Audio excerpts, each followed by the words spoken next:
जीवन में आज संघर्ष ही संघर्ष है। जहाँ भी देखो हर एक मनुष्य परेशान है। परेशानी उसे है नहीं, परंतु वह परेशानी को बना देता है। जीवन में खुश रहना है तो उसका समाधान भी आपके उन्हीं परेशानियों से निकलेगा। जिस प्रकार से एक पुस्तक होती है, आप पुस्तक पढ़ते हैं परंतु उत्तर भी उसी में होता है, अलग से नहीं होता। उसी प्रकार से यह जो जीवन है आपका खुशियों का खजाना है। आप संपूर्ण जीवन इस वजह से परेशान रहते हैं कि इस संसार के जितने रिश्ते नाते हैं, जितना धन दौलत है, इसी की चिंता में डूबकर यह स्वर्ग सा जीवन नरक बना लेते हैं। लाखों करोड़ों रुपए दे के भी मन की शांति नहीं खरीदी जा सकती, परंतु 1 रुपए का सिक्का भी आपकी शांति भंग कर सकता है। अगर आप लंबी आयु प्राप्त करना चाहते हैं तो खुश रहना सीखें।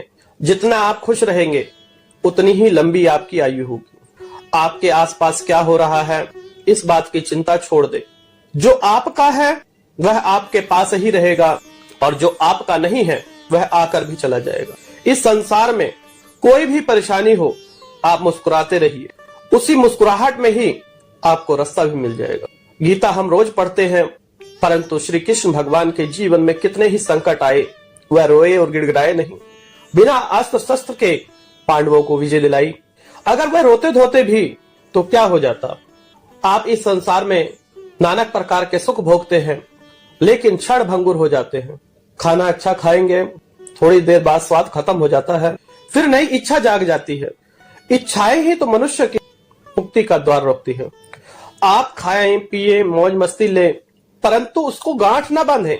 आप अमीर हैं तो अमीरी का आनंद ले, गरीब है तो गरीबी का आनंद ले। हाय तौबा करने से आपका जीवन बदलेगा नहीं। जीवन को अगर बदलना चाहते हैं तो हर पल में, हर क्षण में खुश रहना सीख ले। जो खुशियों की चाबी है वह मनुष्य के पास ही है।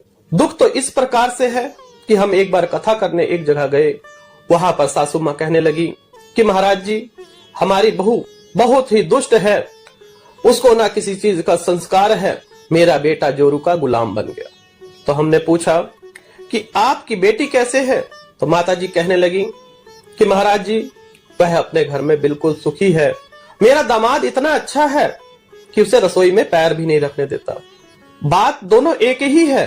बेटी को आप सुखी देखना चाहते हैं परंतु बहू को नहीं। अगर बेटी रसोई में जाएगी तो पाप होगा, परंतु बहू जाएगी तो अच्छा होगा।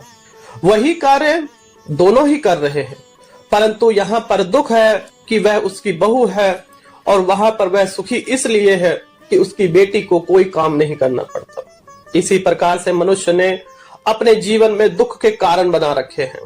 दुख है नहीं, आप अपने मन की अवस्था को चेंज कर दीजिए, बदलाव कर दीजिए। जो बहू है उसे बेटी समझिए, तो जो आपको दुख था वह दुख खत्म हो जाएगा। जो दूसरे घर में गई है वह भी तो आपकी ही बेटी थी। जो इस घर में आई है वह भी किसी की बेटी है। तो बहू बेटी का जब रिश्ता ही खत्म हो जाएगा, चारों तरफ जब बेटी ही नजर आएगी तो सुख ही सुख होगा। आप सास बनकर न देखें, एक बहू बनकर देखें तो आपका जीवन खुशियों से भर जाएगा।